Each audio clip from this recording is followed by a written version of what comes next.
Assalamualaikum warahmatullahi wabarakatuh. Waalaikumsalam warahmatullahi wabarakatuh. A'udzu billahi minasy syaithanir rajim. Bismillahirrahmanirrahim.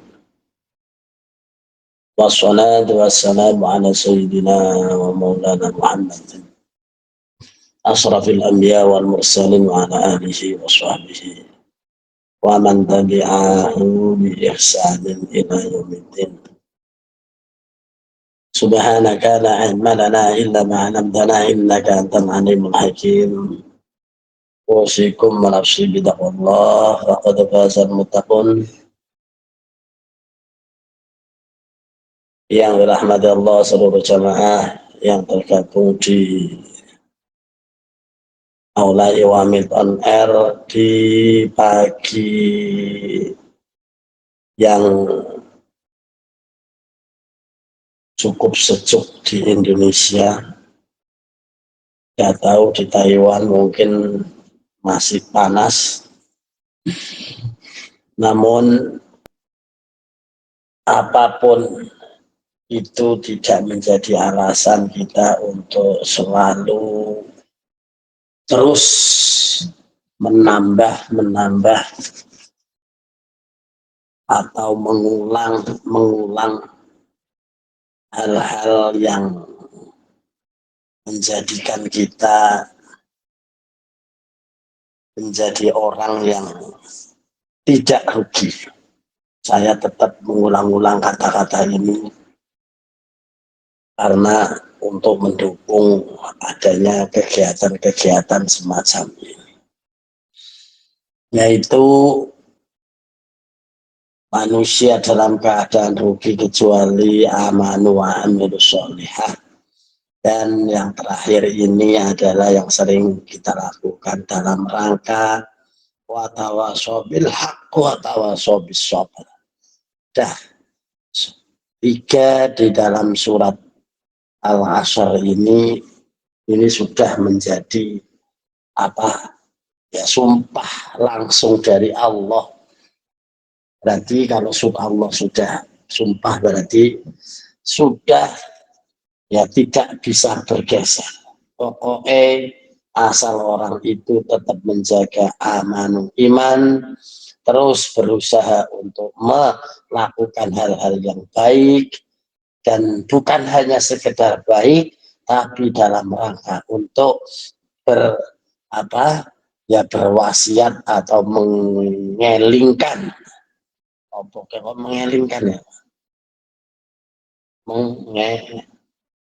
Apa bahasa Indonesia apa? Mengingatkan Pak, insya Allah. Iya, saling mengingatkan, saling dalam kebaikan dan kesabaran. Karena 2 hal terangkai, yaitu antara baik dan sabar itu berhubungan langsung. Bukan hanya sekedar baik segebrakan atau semendadak hanya saat itu, tidak, tapi dengan kesabaran, termasuk sabar melakukan hal-hal yang baik, artinya continue. Itu untuk pagi hari ini 2 pekan sekali kita telah mengulang-ulang, yaitu membacakan salah satu hal yang menjadi pertimbangan para ulama untuk menjaga satu akidah, kedua adalah amaliyah yang telah dilakukan oleh para ulama dan menyampaikan dasar-dasarnya biar kita sebagai pengikut mereka, sebagai santri mereka, tidak kagetan dengan upaya-upaya yang berusaha untuk memiring-miringkan, menggeser-geser, nyangka-nyangka ya untuk menjadi kita itu tidak kosen dan akhirnya berubah prinsip sehingga kita justru terombang-ambing dengan ketidakpastian. Nah, ini sering kita lakukan, sering kita sampaikan bahwa mungkin ya segala sesuatu itu baik. Tapi kalau kebaikan tidak didasari dengan tadi itu ngomong apa nih? Keprinsipan itu akan menjadi konyol. Ini ternyata ini disinggung langsung oleh ulama, yaitu Imam Ghazali itu di dalam Ihya Ulumuddin. Di sana disampaikan, diceritakan bahwa orang yang tidak punya prinsip itu adalah orang yang akhirnya ditertawakan dan kebingungan dalam menjalani kehidupan. Digambarkan orang yang membeli keledai di pasar dengan anaknya, karena dia tidak punya prinsip akhirnya melakukan hal yang konyol. Keledai itu dibawa pulang, diomong orang, ya bapaknya naik, karena keledai itu adalah cukup untuk satu orang. Ya bapaknya naik, anaknya nuntun. Karena ndak punya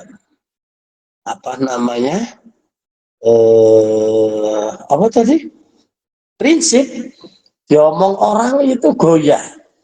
Orang tua enggak orang tua enggak benar itu. Mosok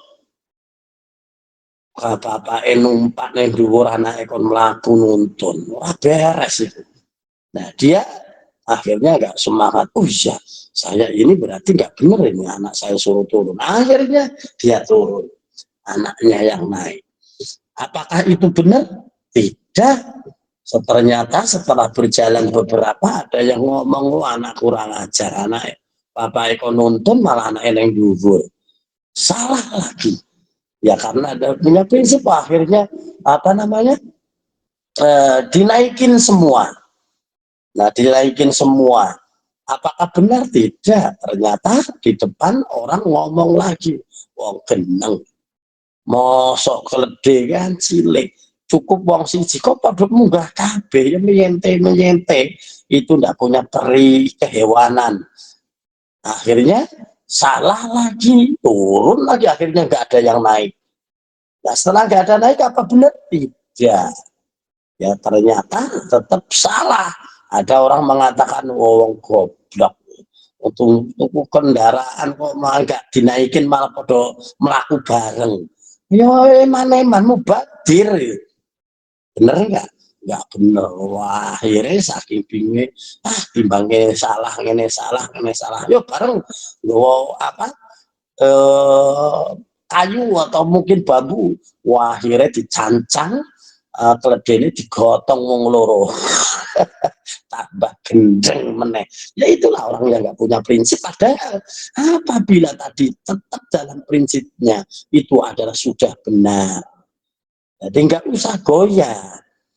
Bapak ini dhuwur ngomong demen, aku lagi seneng nek kene. Kok gantian kan beres. Malah nah inilah ibarat amalan kita ini, orang-orang yang tidak punya prinsip akhirnya goyah ya dengan amalan sendiri. Ya ini oke, kita lanjut. Ini menyinggung tentang masalah persiapan untuk menghadapi bulan Ramadan. Ya, dari kemarin penentuan bulan sudah ya. Ya nanti kalau masih yang belum paham bisa dipertanyakan ya, biar tidak bingung gimana kok nek bulan Ramadan kok jelimet terus ruwet, yang kadang-kadang itu ada yang berbeda. Kenapa? Nah sekarang kemarin sudah menyangkut masalah zakat dan pendistribusiannya, terus sudah menyangkut tentang masalah puasa untuk orang yang mati mengqadha. Nah sekarang sampai ke tadarus Al-Quran. Ini yang nanti mungkin jadi referensi jenengan untuk melakukan ya kegiatan amaliyah di bulan Ramadan. Tidak saklek harus begini, tapi kita coba untuk menyampaikannya dari pemikiran ulama.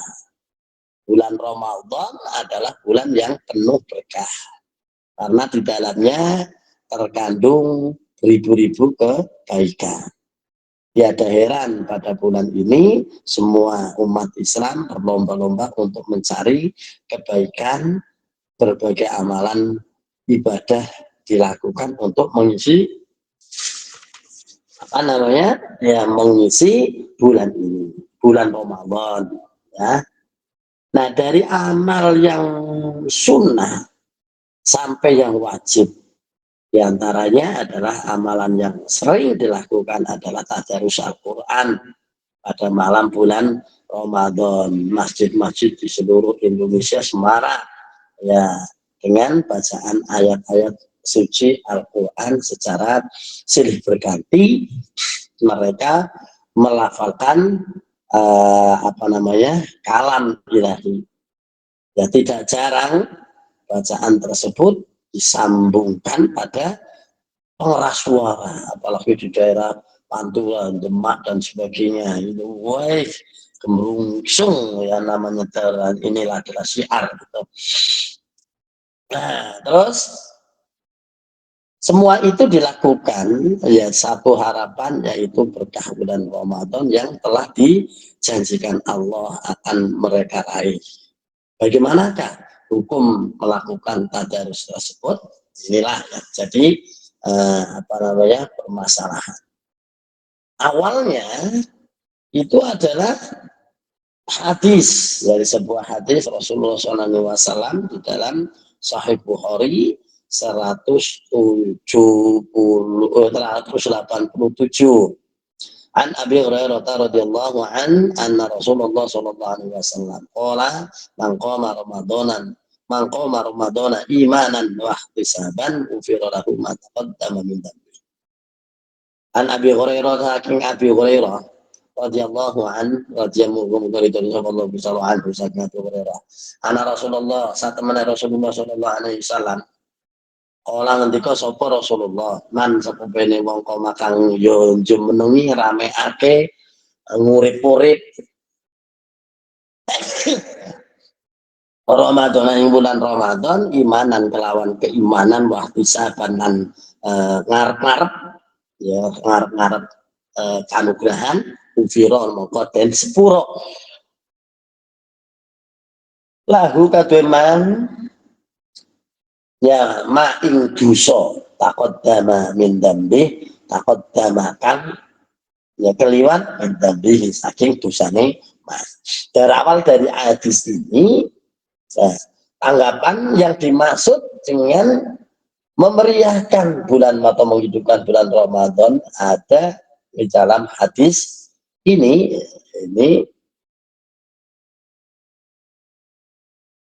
nah jadi dalam kitab Subulas Salam menjelaskan bahwa qiyamu Ramadan ay qiyamu layaliha musallian au talian. Qiyamu laili ya qiyamu Ramadana utawi yo ngedekaken bulan Ramadan, rameaken bulan Ramadan aja mulai liha yo tegese yo apa menjumenengi wengi-wengine bulan Ramadan. Di sini Ramadan tidak disebutkan di dalam hadis itu apa lailiha ini, tapi pendapat ada yang mengatakan bahwa lailiha itu adalah memang saat-saat nganggur, tapi bukan berarti kalau siang-siang tidak boleh, ya silakan saja.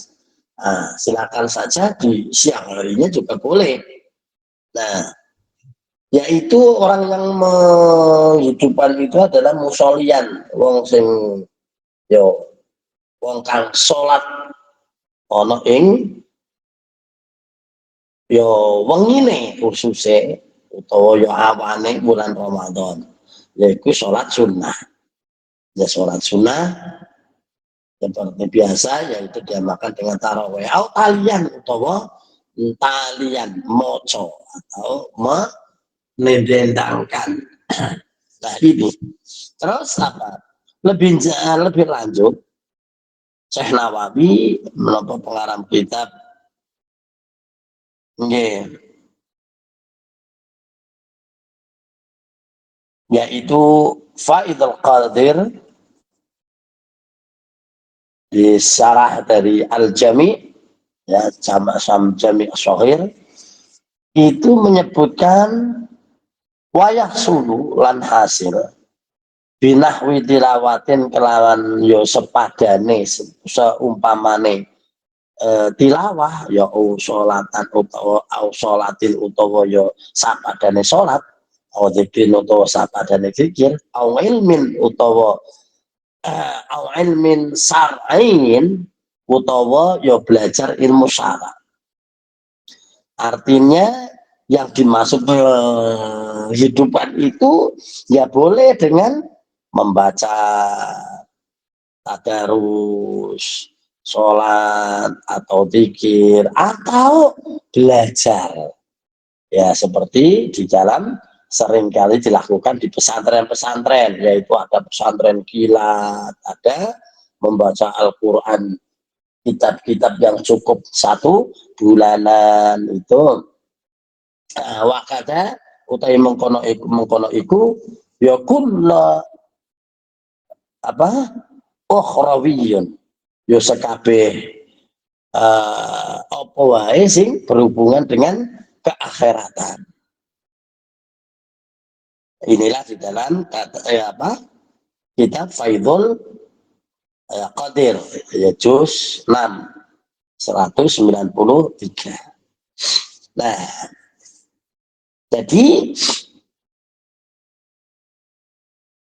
kita atau ya siapa saja itu tidak hanya sekedar terpampang atau terfokus dengan satu tadarusan saja, tidak. Ya termasuk ya di dalamnya itu yaitu tadi belajar mengajar di malam atau di siang bulan Ramadan ya yang seperti kita lakukan ini kok dilakukan bulan Ramadan ya itulah itu juga termasuk apa qomar Ramadan. Jadi nggak terkungkung harus begini harus begitu enggak. Nah dulu di Iwamit itu ada acara sahur apa ya dulu itu ada ya 3 dimensi ya 3 dimensi.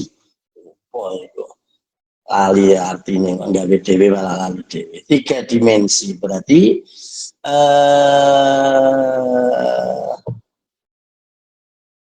dimensi dialog menjelang apa itu mensi sahur atau menjelang itu dimensi apa itu pokoknya dialog menjelang apa itu ya termasuk acara-acara itu di pagi hari dulu pernah dan itu menjadi ya istilahnya pada saat itu saya waktu ke Taipei dia tidak tahu saya sepatnya di masjid kecil itu pada saat itu ya ada beberapa apa namanya ya mahasiswi dan mahasiswa itu kayak menyinggung belum kenal saya dia mengatakan nanti malam ini ada acara 3 dimensi apa itu wah itu katanya ini ya dialog menjelang sahur ya 3 dimensi.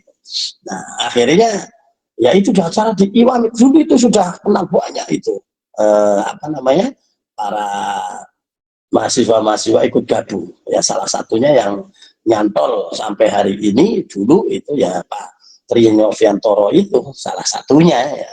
Nah, itu setelah ya sekian mungkin bulan dan sebagainya terjaring di Iwamet itu dan silahkan terus lakukan apa saja tidak terkungkung hanya sekedar hal-hal yang biasa-biasa.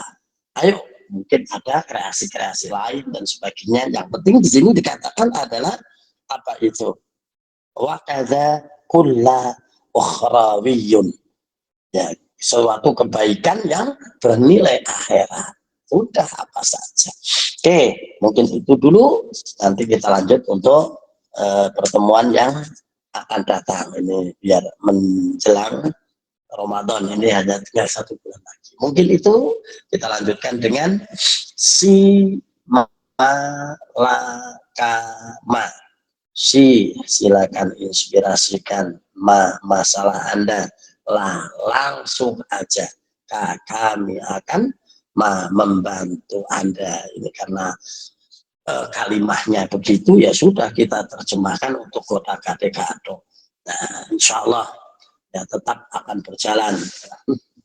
Ya udah, mari di moderator, silakan moderator, wajib bertanya. Oh gitu, kalau tidak ada orang lain yang bertanya adalah kelompok yang bertugas harus membuat pertanyaan. Ayo silakan. Oke, monggo ibu-ibu yang waktunya tanya jawab, yang mau bertanya monggo silakan. Jangan lupa passwordnya Iwamid Jihadyu. Allahu Akbar. Barokallah. Ditunggu nggih. Tanya apa saja, masalah apa saja. Ya, gitu. Assalamualaikum warahmatullahi wabarakatuh. Waalaikumsalam warahmatullahi wabarakatuh. Silakan. Iwamid, lihat yuk. Dengan berkarya, maju terus pantang mundur demi perjuangan. Allahu Akbar. Barakallah. Kemudian abang, derek tanglet enten iki titipan tentang sholat taubah. Sholat nggih. Sholat napa to? Ya apa saja, pokoknya yang penting sholat sunnah macam-macam. Yuk. Sholat taubah niku dilakukan siang napa malam ngoten nggih. Ngriku apa harus malam hari, apa diperbolehkan untuk di siang hari. Dan juga yang kedua tentang sholat hajat di siang hari itu berapa rakaat ngaten niku. Jawabannya matur suwun. Wassalamualaikum warahmatullahi wabarakatuh.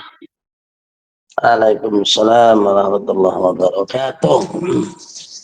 Ya, pertanyaan yang ya agaknya itu sering menjadi ganjalan ya bagi kita. Apa ini sholat apa sunnah awan-awan siang hari apa boleh? Ya, jawabannya adalah tidak ada larangan. Ya bagi orang yang mungkin itu nganggur, ya tidak harus malam, siang juga boleh. Daripada nganggur tengok-tengok upama ndak ada pekerjaan. Karena siang itu dikatakan mungkin agak sedikit tabu ya untuk sholat siang-siang dan sebagainya. Itu kan karena siang hari itu rata-rata orang mencari maisha ya, atau bekerja, itu saja. Tapi bagi 1-2 orang ya tidak ada larangan walaupun tidak ada perintah. Nah, artinya apa? Sesuatu yang tidak ada larangan itu hukumnya adalah mubah. Al aslu al asyu al aslu al ibah. Sesuatu yang dasarnya itu adalah mubah. Hatta yadula dalil ala tahrim. Sampai ada keterangan yang mengharamkan. Itu. Jadi kalau ada hal yang apa namanya mengharamkan, ada dalilnya dari Rasul, dari Quran, dari apa baru, itu apa namanya haram. Selama tidak ada, maka boleh atau mubah. Nah, kalau sudah mubah kayak gini, ya sudah, tinggal niatnya apa. Kalau niatnya itu adalah ya memang nganggur, ndak ada kerjaan, ya sudah benar. Tapi kalau niatnya itu mungkin menghindari sesuatu, malas-malasan dan sebagainya, siang hari nggak mau kerja padahal pekerjaan banyak. Nah ini yang itu jadi akhirnya kemubahan itu bergeser menjadi makruh. Tapi tidak ke arah haram, belum. Ya, nanti kalau sudah afat atau efeknya itu serius, bahkan menjadi hal yang tidak baik, itu baru nanti masuk ke haram. Nah, itu. Nah, kalau sesuatu yang mubah, nyatanya ada hikmahnya, ada itu namanya jadi sunnah. Nah, tapi juga tidak sampai menjadi wajib. Sampai ada hal kalau tidak itu dilakukan terus jadi ada hal-hal yang tidak benar, itu jadi hukumnya nanti wajib. Jadi begitu. Jadi siang hari atau malam hari itu boleh, hanya saja sholat itu kadang-kadang ada waktunya sendiri-sendiri. Jadi kalau sholat yang berhubungan dengan malam, berhubungan dengan siang itu sholat tuh duha. Terus yang berhubungan dengan malam tahajud, yang nggak ada tahajud siang-siang karena itu berhubungan dengan sholat malam. Tobat itu tidak ada berhubungan malam atau siang. Ya siang boleh, malam juga boleh. Walaupun cenderung ke malam. Nah kayak gitu. Nah terus untuk sholat sunnah mutlak itu bisa siang, bisa malam. Pokoknya sholat tok. Bismillahirrahmanirrahim. Sholli sunnatal mutlak. Mutlak itu ya wis sing penting dilakoni kapan saja di waktu yang bukan waktu haram. Itu boleh dilakukan. Waktu haram sholat itu apa saja? Yaitu waktu setelah sholat subuh. Ini haram melakukan sholat sunnah. Tapi kalau melakukan sholat wajib, boleh, bahkan wajib. Subuh telat, dilalah, waktu itu waktu pas keluarnya matahari, itu kan haram. Tapi sholatnya sholat wajib, tidak ada keharaman di dalam waktu haram. Karena yang diharapkan itu adalah sholat sunnah wajib, ya kudu harus dibayar. Gitu, oke? Asar. Terus pas waktu waktu siang bolong. Ya itu siang bolong itu yang pas matahari di atas ya. Itu belum bergeser, itu haram. Berarti hanya tiga waktu itu. Silakan untuk melakukan ya yang berhubungan dengan malam, tahajud dan sebagainya, monggo. Ya, untuk siang duha, jangan duha cepat malam-malam. Ya karena itu memang ada waktunya sendiri-sendiri. Nah, itu. Ya, ini dalilnya ya ada, kita mengambil dari ini. Dari Al-Qur'an.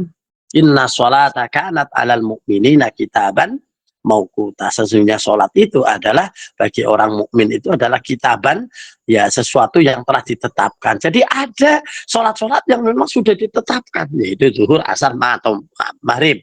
Bisa sering di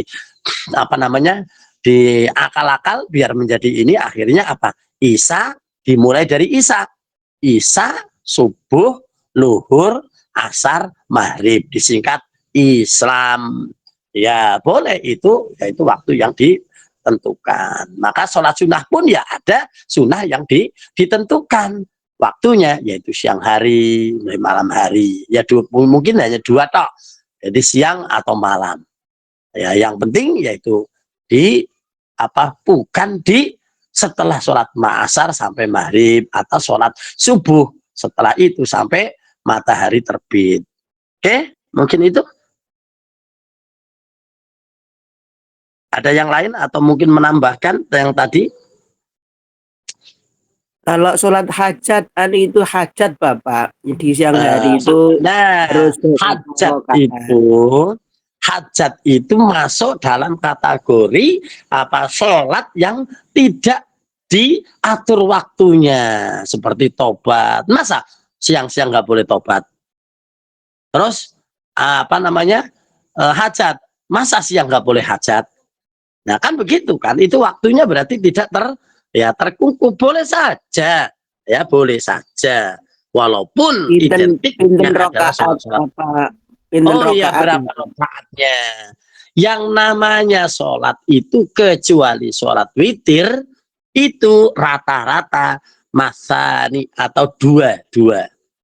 Jadi dua salaman itu sholat sunnah, apa namanya, yang ini kecuali witir. Kalau witir hanya satu rakaat saja, ya satu rakaat. Untuk selain witir dua. Sudah, berarti sholat itu adalah satu rakaat witir. Kalau witir hanya sekali. Tapi kalau untuk sholat yang lain mau dirangkaikan dan sebagainya, boleh dua kali boleh. Hanya saja ya mungkin berganti dengan nama lain seperti sholat duha. Sholat duha itu berapa itu? Berapa rakaat itu? Bahkan 11. sampai 11, berarti yang satu apa itu? 12. Nah iya kan, satu. Kalau witir hanya witir saja yang satu. Ya witir itu hanya satu. Nah kenapa witir kok 3 rakaat? Yang 2 rakaat adalah sebetulnya sholat mutlak yang lain. Itu keterangan dari Gus Baha. Jadi kenapa itu sholat witir 3 rakaat? Yang pertama adalah sholat sunnah mutlak ya biasa, terus disambung dengan witir 1 rakaat. Jadi yang witir itu adalah yang satu. Ya, yang satu akhirnya dirangkaikan dengan yang lain jadi 3, mungkin jadi 5 dan sebagainya, sholat ganjil itu. Maka dari itu ya itulah, jadi 2 rakaat untuk selain sholat witir begitu. Soalnya Nah gini, kalau sholat hajat ini ada pendapat kalau dilakukan siang hari itu 4 rakaat 1 salam, ngeten iki mboten enten mungkin tahiyat itu awal ya, ngeten. mungkin itu ada keterangan dari yang lain, tapi itu tidak Iya. berhubungan dengan ya mauku apa namanya kitaban mauquta atau yang memang diatur. Ya berarti ya walaupun dilakukan 4 rakaat tapi umpama dilakukan 2 rakaat tidak ada keharamannya, sudah tidak apa-apa. Iya. Mau 4 rakaat boleh, mungkin 6 rakaat boleh, 8 rakaat juga boleh. Rata-rata kalau saya sholat wis opo kecuali witir 1 rakaat wis cukup, mbuh karena malesnya atau gimana. Jadi gitu ya. Sholat duha pun cuma 2 rakaat. Boleh enggak? Ya boleh, mau enggak ada keharaman. Walaupun yang baik itu Kalau mungkin dilakukan 4 rakaat Bapak, 4 rakaat 1 salam, mboten wonten tahiyat awal ngeten. saya tidak tahu. Untuk keterangan itu tidak tahu. Tapi yang jelas kalau sholat itu adalah mengacunya adalah sholat wajib. Mengacunya adalah sholat wajib. Memang tahiyat awal itu hukumnya adalah sunnah. Ya hukumnya adalah tahiyat awal sunnah. Jadi kita mau sholat duhur langsung 4 rakaat 1 salaman sah. Karena tahiyat pertama hukumnya sunnah. Ya apalagi sholat sunnah. Ya silakan saja, mau 4 rakaat langsung boleh, mau 2 rakaat salam itu boleh, rata-rata 2 rakaat itu ya. Tapi untuk 6 rakaat 1 salaman tidak ada dalilnya, sampai 8 rakaat 1 salaman tidak ada. Ya paling panjang ya 4 rakaat 1 salaman boleh. Karena untuk yang pertama, tahiyat pertama itu hukumnya sunnah. Oke, jadi boleh saja bablas 4 rakaat. Itu lagi wajib, sholat wajib saja boleh kak. Wong itu hanya hukumnya sunnah, apalagi sholat sunnah. Ya terserah. Oke, mungkin itu. Yang lain? Enggak, yang lain. Ya Pak, Assalamualaikum warahmatullahi wabarakatuh. Waalaikumsalam warahmatullahi wabarakatuh. Mami. Jihad yuk, Allahu Akbar, Barokallah. Siti Julaha Abah, domisili Malaysia, pada bertanya bersangkutan kali sholat niku enggak Abah. Niki sholat subuh Abah de 3 hari yang lalu kula niku ditelepon kali saudara ngoten nggih. Dia itu ngobrol-ngobrol kosong cuman langsung ujung-ujungnya ngobrolin sholat ngoten Abah. Cuman di dalam dhewek niku cerita dikala dia pernah kesiangan lah nggih sedaya niku pernah kesiangan sholat subuh. Dikala dia sholat subuh kesiangan niku dhewek niku mboten sholat qobliyah subuh. Dikarenakan karena kesiangan ngoten Abah. Karena saudara kula niku nate mirengne kajian bahwa lek sholat subuh kesiangan niku tidak usah melakukan qobliyah subuh. Sedangkan kula nate mireng walaupun kesiangan seperti apa kita begitu bangun langsung sholat qobliyah langsung sholat subuh. Niku sakbenere sholat qobliyah subuh niku seperti pripun ngoten Abah nyuwun penjelasanipun. Matur mbah nuwun. Wassalamualaikum warahmatullahi wabarakatuh. Waalaikumsalam warahmatullahi wabarakatuh. Sholat qobliyah subuh itu ya sebagai sholat yang di sunnah yang diistimewakan. Karena dalam Al-Quran itu ada keterangan bahwa jangan tinggalkan sholat fajar, sunat al-fajar. Nah, di situ yang dimaksud dengan sholat fajar itu adalah banyak yang mengartikan bahwa fajar itu adalah sunnah qobliyah. Tapi ada yang mengatakan bahwa fajar ya sholat subuh itu sendiri. Ya, itu sendiri. Tapi masyhurnya itu pendapat itu adalah karena yang namanya sholat fajar itu dalam Al-Quran disebutkan itu adalah ya sholat subuh, maka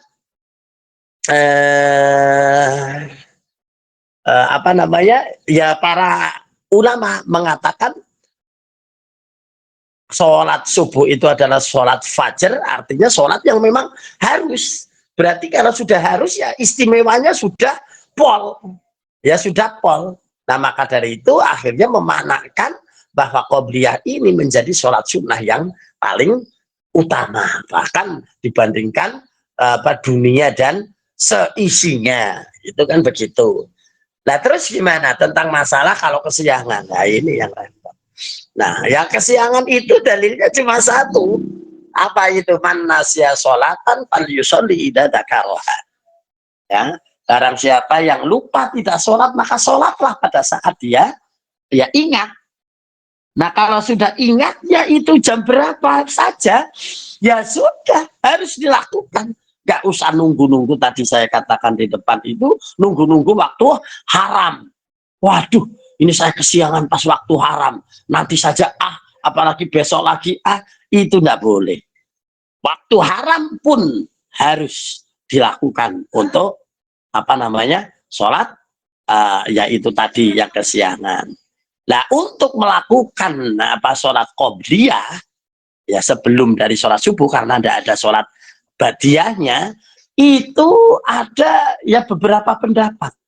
Ya satu dari pendapat yang jelas itu adalah mengacunya adalah tentang masalah haram dan halal. Sudah itu ya haram yang halal. Jadi kalau tidak ada keterangan yang mewajibkan maka itu hukumnya adalah ya mungkin sunnah. Kalau tidak ada keterangan untuk mengharamkan berarti itu ya gesernya sunnah. Paling tidak ya mubah. Ya mubah boleh sunnah, boleh ya tidak ada nilainya dalam waktu. Jadi waktunya itu tidak ada nilainya, tapi sholatnya tetap bernilai. Nah itu. Dan makruh itu juga sama. Ya mungkin makruh waktu nanti sholatnya tetap ya punya arti. Nah maka dari itu untuk perbedaan sudah telat tidak boleh qobliyah atau tidak melakukannya, ya ini adalah hukumnya yaitu di antara tiga. Pertama di tengah-tengah mubah, Yang kedua, mungkin tetap jadi sunnah, atau mungkin yang ketiga adalah hanya makruh. Tapi makruhnya itu adalah dalam melakukannya, ya melakukannya. Ya, jadi kalau sholatnya tetap bermakna, tetap berpahala. Jadi begitu. Ya, jadi makanya jenengan telat, kok pengen qobliyah, qobliyah boleh. Itu paling umpamanya paling makruh. Tapi sholatnya tetap saja bernilai. Sholat ternyata tidak haram kok. Nah, kecuali di waktu haram. Nah terus gimana? Qobliyah itu bisa dilakukan itu qadha. Halo. Jadi qobliyah itu bisa dilakukan qadha. Tapi gini, saya mau sholat, keburu ada qomat. Nah daripada saya telat jamaah, akhirnya langsung jamaah. Setelah jamaah kita sholat qadha qobliyah, atau seterusnya melakukan sholat ba'diyah bagi yang ada. Nah maka karena sholat subuh itu adalah hanya adanya qobliyah, tidak ada ba'diyah, maka dianggap oleh seseorang itu bermakna. Maka sia-sia, maka boleh dilakukan setelah sholat subuh. Ya sholat subuhnya karena wajib lakukan dulu, setelah itu qobliyah. Kok bisa begitu ya? Ya wallahu alam, itu kan hanya hukum, ya hanya keterangan hukum. Tapi kalau sendirian tidak terburu-buru dengan sesuatu, ya sudah. Jadi ada loh sholat subuh terlambat ini di masjid. Waduh, kalau saya qobliyah dulu pasti tidak mungkin, apalagi datangnya terlambat. Nah setelah itu dia mengerjakan sholat qobliyah. Kalau ba'diyah jelas haram, tapi dilakukannya secara ya setelah sholat subuh. Apakah itu bukan haram? Ya tidak, kalau pas tidak waktu haram. Makanya hati-hati kalau jenengan sholatnya itu di waktu haram. Ya yang wajib sholat itu ya hanya sholat wajib saja. Tapi untuk waktu haram saya tidak tahu seberapa panjangnya waktu haram. Ya waktu haram itu hanya ulama menerangkan, yaitu karena pada saat terbitnya matahari, ya berapa itu terbitnya matahari, berapa detik, berapa menit, ya kita sangat sulit. Ya sudahlah, jadi kalau bisa monggo bagi yang memang menganggap itu menganggap itu bermakna sholat qobliyah subuh, ya silahkan dilakukan dengan cara qadha itu. Tapi kalau tidak, berarti itu teman saya nggak pernah ribut ya dengan itu. Ya sudah, nggak bisa sholat qobliyah, ya nggak apa-apa. Kalau saya sih, tapi nggak tahu bagi orang lain yang menganggap itu adalah bermakna. Ya saya anggap itu baik lah. Kalau saya itu termasuk ya sembarangan gitu aja lah. Ya karena yang penting ya itu wajibnya. Jadi gitu, monggo. Yang penting adalah satu. Al-aslu al-asya al-ibahah hatta yadula dalil ala tahrim. Jadi sesuatu hukum aslinya adalah mubah atau boleh, sampai ada dalil yang mengatakan keharaman, atau ada dalil yang mengatakan wajib. Itu ya contoh kayak nikah hukumnya kan sunnah Rasul. Tapi bagi orang yang kalau tidak nikah itu pokoknya kelakuannya karu-karuan, jadi wajib. Karena alasannya, dalilnya itu adalah jadi wajib. Atau mungkin sebaliknya, nikah harus itu sunnah, tapi ketemu boy karpet dinikahi. Orang akhirnya anaknya terbengkelai, istrinya ditinggal di mana-mana dan sebagainya. Itu jadi apa? Jadi akhirnya madorotnya banyak. Wah, orang ini ya udah kayak bandot. Ya sudah, bisa dihukumi karena dalilnya jelas, itu menurutkan nafsunya, hanya menurutkan nafsu, maka haram. Begitu. Ayo, silakan yang lain. Assalamualaikum warahmatullahi wabarakatuh, Abah. Waalaikumsalam warahmatullahi wabarakatuh. Ya, Imami jihad yo. Ya, saya dari kelompok keluarga sudah malam, Abah dari Temanggung. ini soal sedekah nggih. Ibu saya kan belum lama ini meninggal nggih, Bang, nggih. Terus, eee, kebaikan nggih niki, sesuatu kebaikan napa kula sedekah, napa, berbuat baik niku niatnya niku pahalanya itu buat ibu gitu nggih. Karena kan, sekarang nggak bisa nggih itulah dalam agama kan nggak iso apa-apa gitu dikubur itu gitu, nyadong karo sing urip ngoten kan. Lah, eee, kecuali sholat nggih, sholat itu, enggak gitu, enggak ada niat buat ibu gitu. Yang ini aja, yang selain sholat itu kayak puasa juga gitu ya, puasa sunnah gitu pahalanya, saya kirimkan buat ibu saya gitu. Nah, eee, untuk kan orang tua itu 2 nggih, bapak, ibu. Lah untuk bapak ini saya nggak tak sebutin di niatnya saya itu gitu ya, saya buat ibu saya gitu. Nah itu, bagaimana Mbah, salah apa tidak saya itu? Ya ini gotak-gathuk kotak nggih niku, saya sendiri ngoten. Nah saya mau minta ilmunya dari Abah karena ini, eee, sekarang ini ibu saya meninggal jadi ngerasa gitu Abah. Itu yang pertanyaan saya, mohon penjelasannya, Abah, ini kutak-katuk saya sendiri gitu. Terima kasih nanti jawabannya, Abah. Assalamualaikum warahmatullahi wabarakatuh.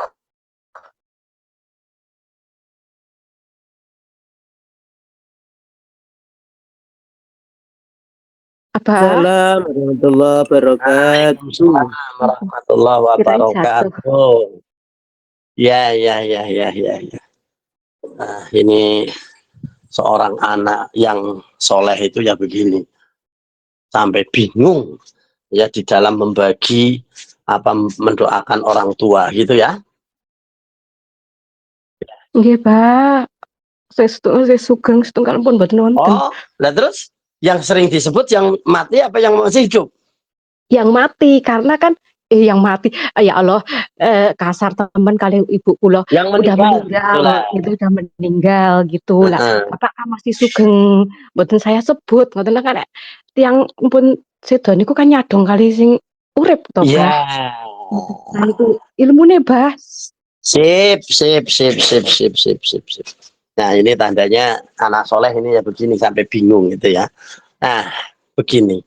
Mendoakan orang yang meninggal itu adalah ya hukumnya ya sunnah karena dibolehkan untuk mengirim pahala kepada orang yang meninggal. Lalu kepada orang yang hidup itu gimana? Mendoakan boleh. Ya mendoakan boleh, hanya bedanya kalau orang yang meninggal itu tadi jenengan beralasan sudah jelas bahwa orang yang meninggal itu hanya apa hanya bisa berharap kepada yang hidup karena mereka sudah di apa alam jaza di sana. Jadi tidak bisa berbuat. Ya kalau yang masih hidup itu masih bisa berbuat. Nah bapaknya juga sama. Makanya dalam Al-Quran itu mengajarkan hal yang tidak repot-repot. Ya tidak repot-repot. Akhirnya sholat sunat atau berpuasa untuk orang yang hidup, orang yang sudah meninggal, dan itu boleh. Ya sholat puasa untuk pahalanya dari orang yang meninggal atau membaca Al-Quran atau ini boleh. Kepada orang yang hidup juga boleh sebetulnya. Ya contoh baca Yasin hadiahkan untuk orang yang sedang sakit, orang yang mungkin sedang sakaratul maut, biar itu atau kepada orang yang hidup boleh meniatkan kayak gitu. Tapi kalau untuk orang tua untuk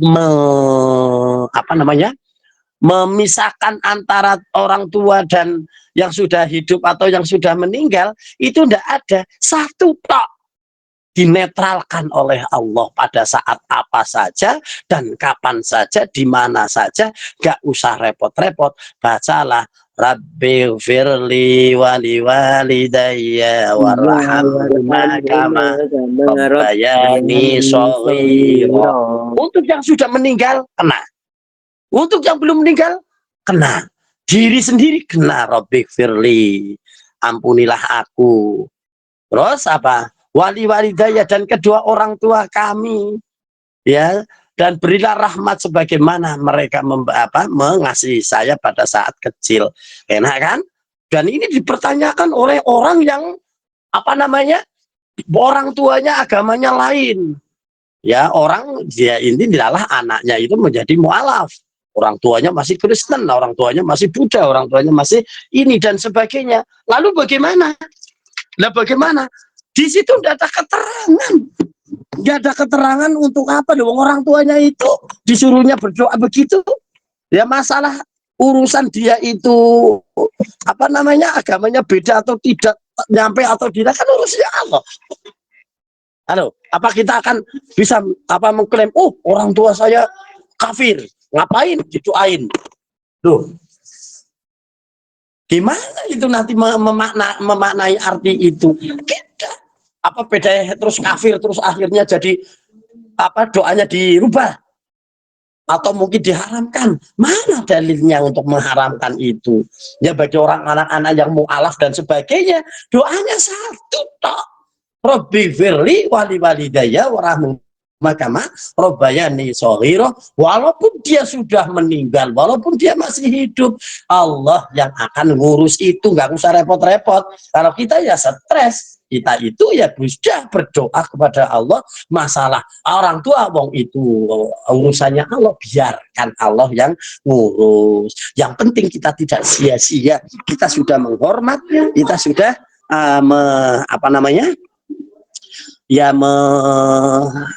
pada orang tua namanya, ya kita sudah menghargai, menghormati orang tua, sudah, titik. Nah, itu sudah ada keterangannya dalam Al-Quran juga begitu. Pada orang tua nggak boleh kita istilahnya sembarangan, walaupun dia itu bagaimanapun. Dah, saya mengartikannya begitu. Ya bukan saya, ya dari guru saya itu begitu. Nggak usah mikir wong tuane kafir, wong tuane pojok urip, pojok mati, dongane yang ngono. Kok repot nih. Halo. Jadi monggo ya, berarti nggak ada khusus nggih niku nggih, Bah. Ya, menambahkan yang khusus boleh. Tapi Allah tidak membebani terhadap orang kecuali ya kemampuan enak. Yuridullahu bikumul yusra wa la yuridu bikumul usra. Allah itu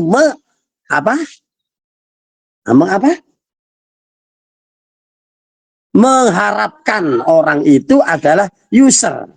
User itu adalah mudah. Tidak berharap untuk ngusar atau berat.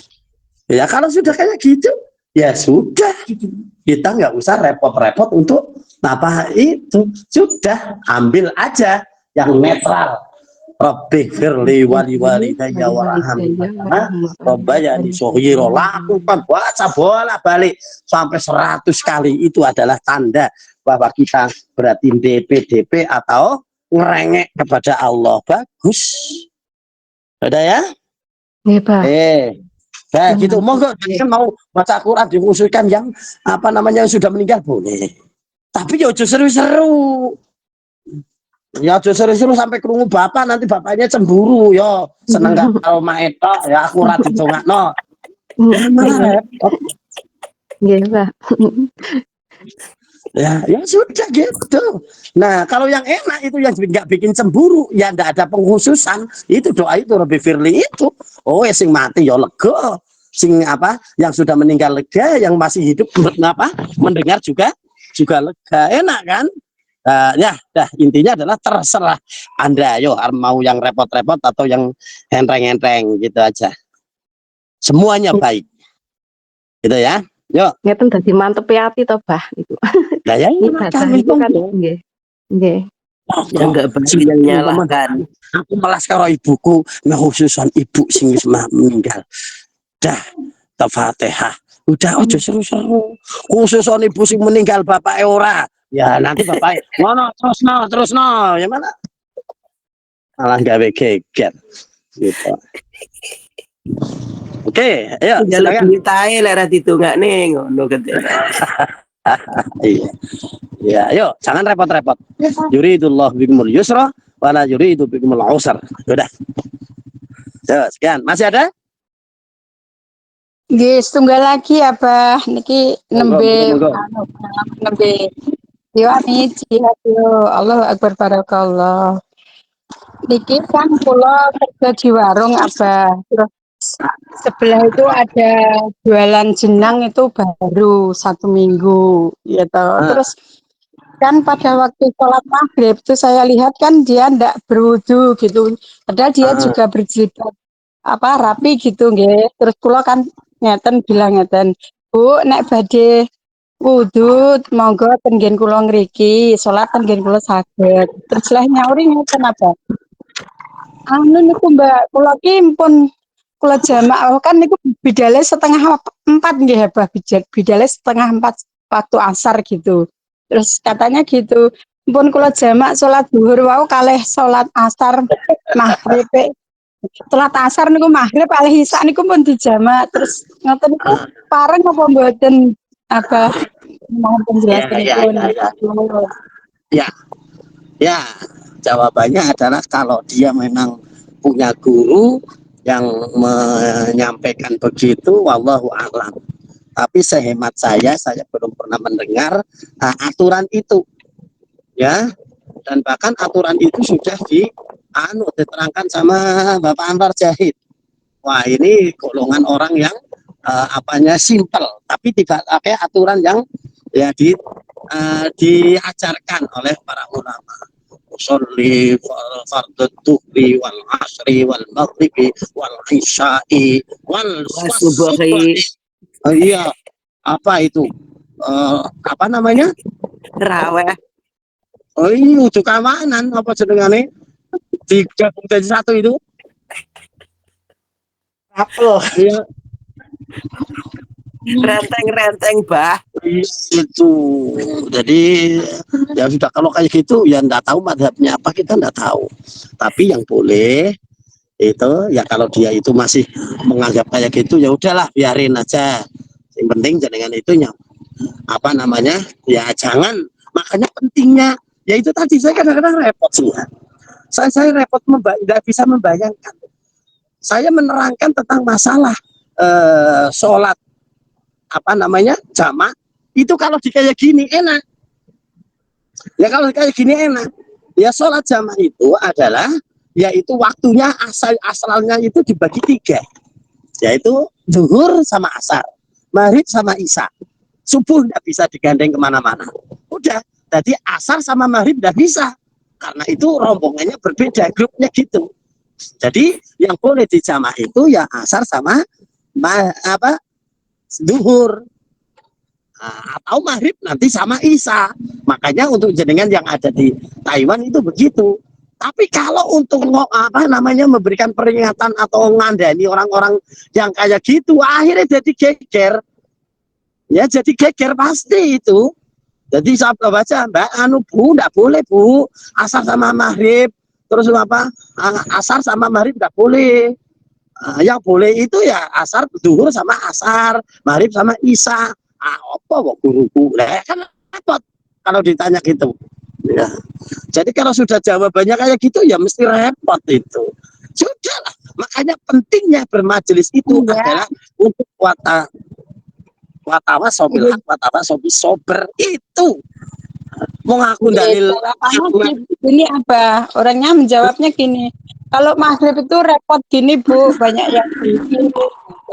Terus pulang ngeten, Bu masih banyak yang beli, ditinggal sholat dulu sebentar, nanti yang beli kan nunggu, kula ngoten. Habis napa nggih nggih. Ngoten niku kalih biasane ngoten niku. Nah, kalau dia itu memang istilahnya apa legowo sih enggak apa-apa. Yang repot itu ya Ngertos kalau enggak ilmune lho, legowo. Bah, niku menawi. Dereng Apa nih? ngertos. Dereng Ya iya, ngertos ilmune. iya kalau dia memang enggak tahu ilmunya dan dia Pulang manut. dari Taiwan ngendikane ten Taiwan nggih nderek napa nggih? Nderek majelis ngoten rumiyin. Oh ya sudah, kalau memang bisa silahkan. Kalau menurut saya, ayo dikasih HP nih Bu, nggak di len, sudah gabung di sini nanti dia akan diulang-ulang. Walaupun di Taiwan bergabung dengan majelis itu kan kadang-kadang dia mungkin waktu ada yang menerangkan kayak gitu enggak dengar, atau mungkin pelupa. Atau mungkin nggak peduli, si ngaji malam kur HP neto, ada yang di dalam juga ada ini yang ngaji cuma HP-nya tok. Seperti 100 Bu orang. Surati itu nggih ngoten niku Bunda. Anu Iya. Ya nggih, penting ngirim netok mawon. saudara biar jadi paham. Oke, sekarang Terus udah sering lebih 5 dimarahin menit. sama Bunda Mina itu kula kan dadi ndablek-ndablek mawon. Ya, susah. Pokoknya yang penting ya adalah terus ajak mereka untuk bergabung lagi walaupun sudah di Indonesia. Ngapain timbang HP ini munggo TikTokan tok. Ya, bergabung di sini. Pagi-pagi sambil ngapa? Wong saya itu kerja sekarang. Kerja itu kalau nggak megang HP itu saya sekarang nggak bisa kerja. Khususnya kalau di dalam rumah. Ya ada macam-macam pekerjaan itu saya nggak mau kalau nggak megang HP. Kalau megang HP sambil ngaji, sambil dengerin debat, itu debat apa Kristen sama ini Bang Zuma sama siapa itu si Yusuf dan sebagainya. Itu sambil dengerin itu dapat ilmu. Ya, dapat ilmu, kerjaan selesai. Jadi nyambi itu. Ya itu jangan diikutin itu, HP-nya ditinggal pergi, dia kerja, HP-nya yang ngaji ya sing mlebu surga nanti HP-nya tok. Ya sudah gitu ya. Iwami jihad yo dengan berkarya maju terus pantang mundur demi perjuangan. Allahu Akbar. Barakallah. Ya habis waktu. Oke, mari kita berdoa bersama. Alhamdulillah. Sebelum berdoa kita perlu merasa syukur, bukan bangga. Syukur kepada Allah. Kita masih dituntun oleh Allah untuk bisa berwatawasobil hak watawasobil sober, bermajelis yang hukumnya itu sekarang sudah dijelasin, hukumnya wajib bermajelis. Karena apa? Ya itu tadi, kalau tidak bermajelis kita akan kerepotan. Ngomongi wong tuk siji wangel, kadang-kadang jadi fitnah. Makanya kalau bermajelis tidak, mau yang tersinggung, mau yang apa, yakin aman. Tapi kalau tidak bermajelis, repot. Yang sadar jarang, tapi yang marah itu pasti banyak. Itu sudah saya praktekkan itu kok. Mandek mau membacakan ayat ini, wal asri innal insana lafi khusrin illa, belum selesai aja langsung ngaku dijoglo. Udah saya pernah itu, cak gendeng. Lagi liwat dendek mau cari keluar apa malah mau Quran engkau kan begitu. Coba kalau bermajelis tidak ada masalah. Maka dari itu yuk teruskan majelis ini, ayo jangan kita sepelekan alah majelis jangan begitu. Tidak ada insya Allah yang lebih aman dari majelis, dan majelis itu referensi langsung dari Rasulullah Shallallahu Alaihi Wasallam. Sudah ada sudah contohkan oleh Rasulullah, ya kita tidak berbuat apa. Maka dari itu yuk kita tebarkan, kita ajak siapa saja, yuk yang dari Malaysia hanya jangan sendiri saja. Di Malaysia ada teman, silakan dikirimi untuk download aplikasi lain dan kita gabungkan di ini. Ayo kalau dia pinter ya suruh ngajar, kalau dia memang mau ngaji ayo bareng-bareng. Saya juga sering kok mendengarkan ceramah yang lain dan sebagainya. Seperti yang lain lah, kalau pas lagi naik ya saya ikut ya gitulah. Jadi mari kita namanya watawasobil hak itu kan saling, jadi tidak usah merasa pintar, wah mau aku nek ora ceramah mau, ya ndak begitu. Ayo mari kita bersama-sama untuk meneruskan perjuangan ini, karena Iwamid mungkin tidak akan apa-apa ya kalau bukan kita, ya mau siapa lagi? Kalau tidak sekarang mau kapan lagi? Semakin hari semakin kita repot, sedurunge kuping kita budek, ya yuk kita ini. Nah kalau sudah budek kan sudah repot, nggak bisa on airan. Nah ini sudah ada yang budek di sini, belum ada kan? Belum. Maka ini ya efektif. Kalau sudah budek bingung itu nanti.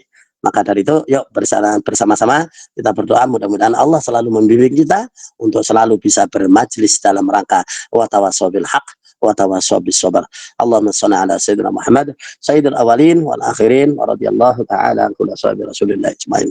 Hamdan syakirin hamdan naimin hamdan yuafi ni'amahu wa yu'adil ya Rabbana lakal hamdu kama yanbaghi li jalalika 'azimi sultanik. Allahumma arinal haqqa haqqa warzuqna ittiba'ah wa arinal batila batila warzuqna ijtinabah. Allahumma rabbana لا تزغ قلوبنا بعد إذ هديتنا وهب لنا من لدنك رحمة إنك أنت الوهاب.